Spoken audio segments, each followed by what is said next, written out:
मेरे प्यारे देशवासियों, नमस्कार।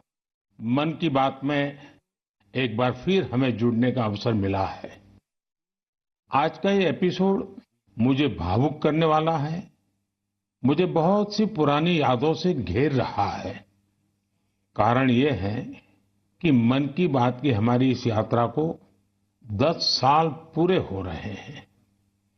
10 साल पहले मन की बात का प्रारंभ 3 अक्टूबर को विजयादशमी के दिन हुआ था। और ये कितना पवित्र संयोग है कि इस साल 3 अक्टूबर को जब मन की बात के 10 वर्ष पूरे होंगे, तब नवरात्रि का पहला दिन होगा। मन की बात की इस लंबी यात्रा के कई ऐसे पड़ाव हैं जिन्हें मैं कभी भूल नहीं सकता। मन की बात के करोड़ों श्रोता हमारी इस यात्रा के ऐसे साथी हैं जिनका मुझे निरंतर सहयोग मिलता रहा। देश के कोने कोने से उन्होंने जानकारियां उपलब्ध कराई। मन की बात के श्रोता ही इस कार्यक्रम के असली सूत्रधार हैं।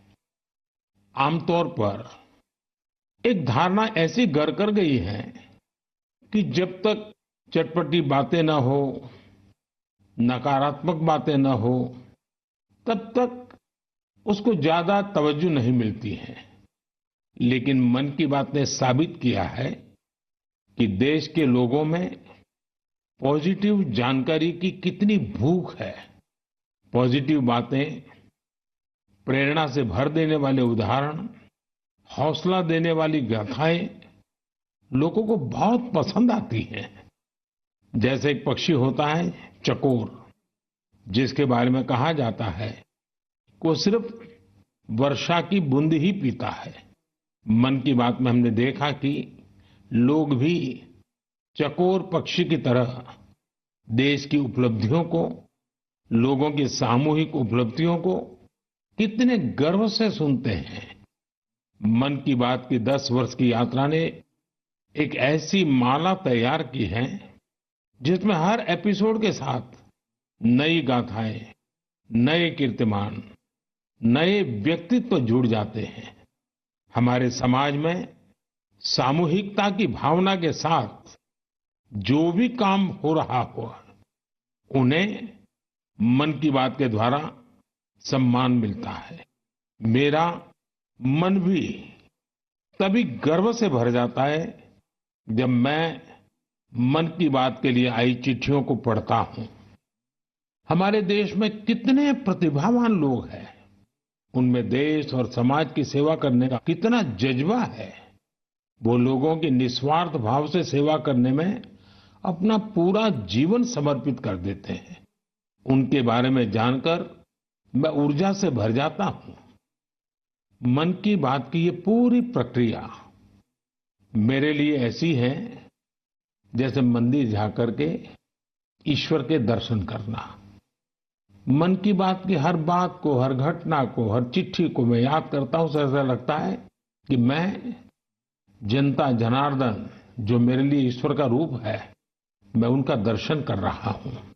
साथियों, मैं आज दूरदर्शन, प्रसार भारती और ऑल इंडिया रेडियो से जुड़े सभी लोगों की भी सराहना करूंगा।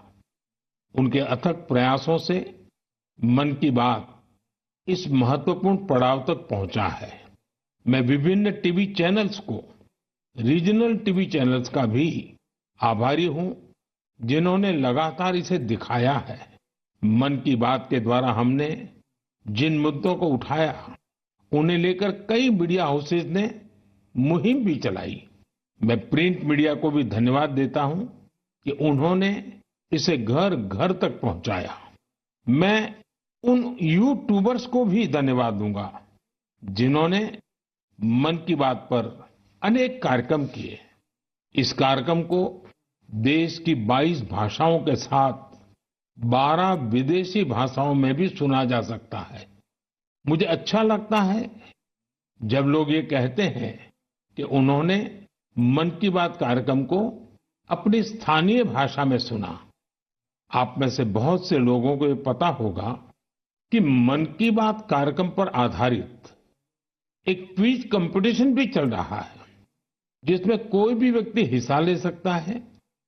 mygov.in पर जाकर आप इस कंपटीशन में हिस्सा ले सकते हैं और इनाम भी जीत सकते हैं। आज इस महत्वपूर्ण पड़ाव पर मैं एक बार फिर आप सबसे आशीर्वाद मांगता हूं। पवित्र मन और पूर्ण समर्पण भाव से मैं इसी तरह भारत के लोगों की महानता के गीत गाता रहूं। देश की सामूहिक शक्ति को हम सब इसी तरह सेलिब्रेट करते रहें, यही मेरी ईश्वर से प्रार्थना है, जनता जनार्दन से प्रार्थना है। मेरे प्यारे देशवासियों, पिछले कुछ सप्ताह से देश के अलग अलग हिस्सों में जबरदस्त बारिश हो रही है। बारिश का ये मौसम हमें याद दिलाता है कि जल संरक्षण कितना जरूरी है, पानी बचाना कितना जरूरी है। बारिश के दिनों में बचाया गया पानी जल संकट के महीनों में बहुत मदद करता है और यही कैच द रेन जैसे अभियानों की भावना है। मुझे खुशी है कि पानी के संरक्षण को लेकर कई लोग नई पहल कर रहे हैं। ऐसा ही एक प्रयास उत्तर प्रदेश के झांसी में देखने को मिला है।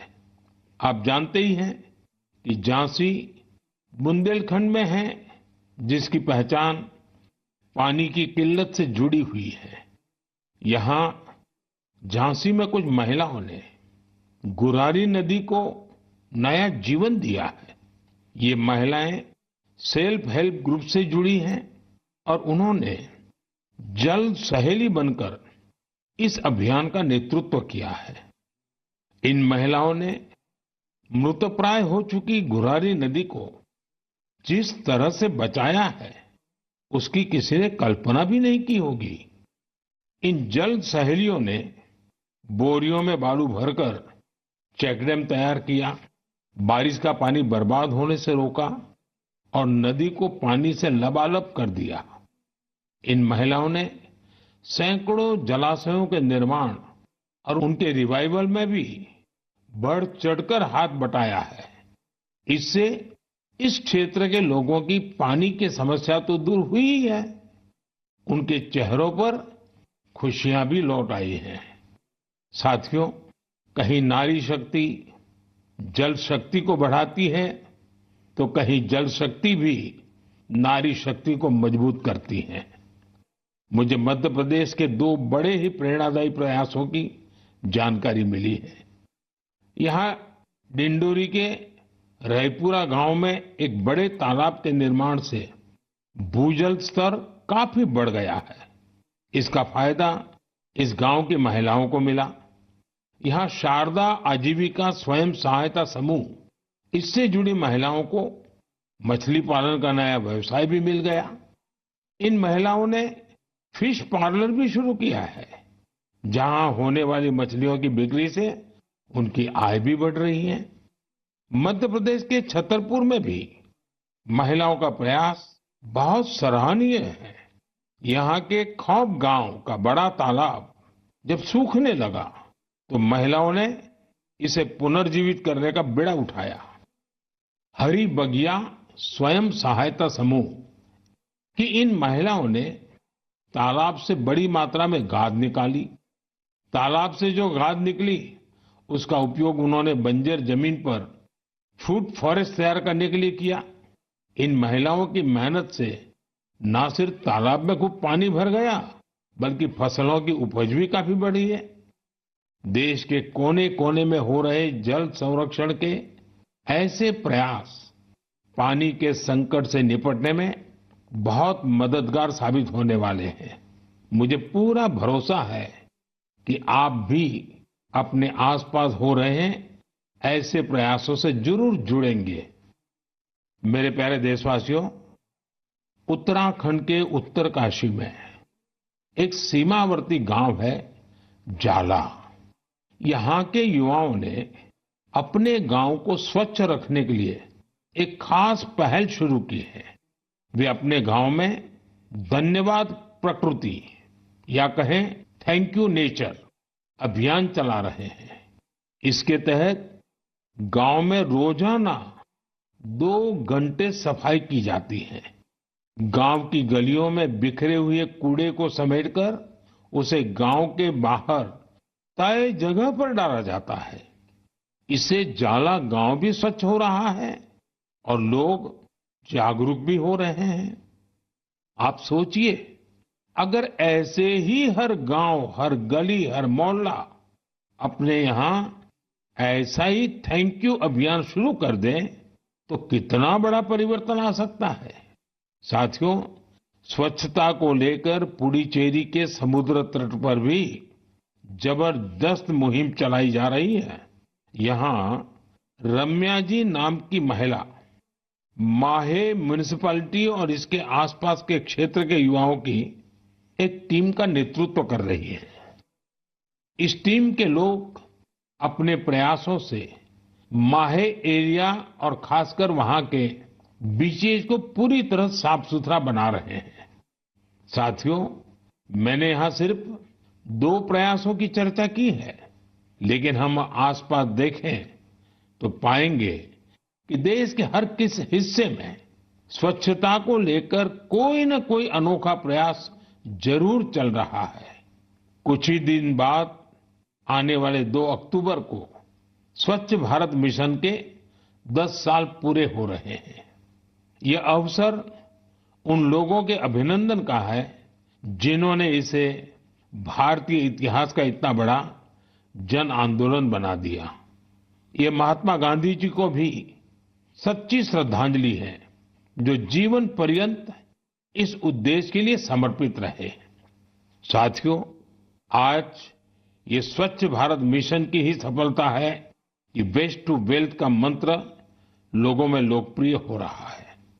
लोग रिड्यूस, रीयूज और रिसाइकल पर बात करने लगे हैं, उसके उदाहरण देने लगे हैं। अब जैसे मुझे केरला में कोझिकोड में एक शानदार प्रयास के बारे में पता चला। यहाँ 74 ईयर के सुब्रमण्यम जी 23,000 से अधिक कुर्सियों की मरम्मत करके उन्हें दोबारा काम लायक बना चुके हैं।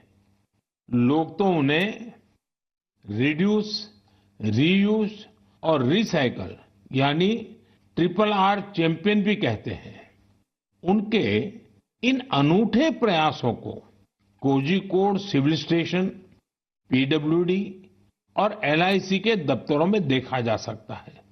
साथियों, स्वच्छता को लेकर जारी अभियान से हमें ज्यादा से ज्यादा लोगों को जोड़ना है और ये अभियान किसी एक दिन का, एक साल का नहीं होता है। ये युगों युगों तक निरंतर करने वाला काम है। ये जब तक हमारा स्वभाव बन जाए स्वच्छता, तब तक करने का काम है। मेरा आप सबसे आग्रह है कि आप भी अपने परिवार, दोस्तों, पड़ोसियों या सहकर्मियों के साथ मिलकर स्वच्छता अभियान में हिस्सा जरूर लें।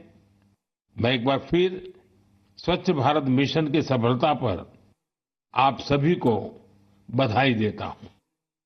मेरे प्यारे देशवासियों, हम सभी को अपनी विरासत पर बहुत गर्व है और मैं तो हमेशा कहता हूं, विकास भी, विरासत भी। यही वजह है कि मुझे हाल की अपनी अमेरिका यात्रा के एक खास पहलू को लेकर बहुत सारे संदेश मिल रहे हैं। एक बार फिर हमारी प्राचीन कलाकृतियों की वापसी को लेकर बहुत चर्चा हो रही है। मैं इसे लेकर आप सबकी भावनाओं को समझ सकता हूं और मन की बात के श्रोताओं को भी इस बारे में बताना चाहता हूं। साथियों, अमेरिका की मेरी यात्रा के दौरान अमेरिकी सरकार ने भारत को करीब 300 प्राचीन कलाकृतियों को वापस लौटाया है। अमेरिका के राष्ट्रपति बाइडेन ने पूरा अपनापन दिखाते हुए डेलावेयर के अपने निजी आवास में इनमें से कुछ कलाकृतियों को मुझे दिखाया। लौटाई गई कलाकृतियां टेराकोटा, स्टोन, हाथी के दांत, लकड़ी, तांबा और कांसे जैसी चीजों से बनी हुई है। इनमें से कई तो 4000 साल पुरानी है। 4000 साल पुरानी कलाकृतियों से लेकर 19वीं सदी तक की कलाकृतियों को अमेरिका ने वापस किया है। इनमें फूलदान, देवी देवताओं की टेराकोटा पट्टिकाएं, जैन तीर्थंकरों की प्रतिमाओं के अलावा भगवान बुद्ध और भगवान श्री कृष्ण की मूर्तियां भी शामिल है। लौटाई गई चीजों में पशुओं की कई आकृतियां भी हैं। पुरुष और महिलाओं की आकृतियों वाली जम्मू कश्मीर की टेराकोटा टाइल्स तो बेहद ही दिलचस्प है। इनमें कांसे से बनी भगवान श्री गणेश जी की प्रतिमाएं भी हैं, जो दक्षिण भारत की हैं। वापस की गई चीजों में बड़ी संख्या में भगवान विष्णु की तस्वीरें भी हैं। ये मुख्य रूप से उत्तर और दक्षिण भारत से जुड़ी हैं। इन कलाकृतियों को देखकर पता चलता है कि हमारे पूर्वज बारीकियों का कितना ध्यान रखते थे। कला को लेकर उनमें गजब की सूझबूझ थी। इनमें से बहुत सी कलाकृतियों को तस्करी और दूसरे अवैध तरीकों से देश के बाहर ले जाया गया था। यह गंभीर अपराध है। एक तरह से यह अपनी विरासत को खत्म करना जैसा है। लेकिन मुझे इस बात की बहुत खुशी है कि पिछले एक दशक में ऐसी कई कलाकृतियां और हमारी बहुत सारी प्राचीन धरोहरों की घर वापसी हुई है। इस दिशा में आज भारत कई देशों के साथ मिलकर काम भी कर रहा है। मुझे विश्वास है, जब हम अपनी विरासत पर गर्व करते हैं तो दुनिया भी उसका सम्मान करती है। और उसी का नतीजा है कि आज विश्व के कई देश हमारे यहां से गई हुई ऐसी कलाकृतियों को हमें वापस दे रहे हैं। जी न्यूज।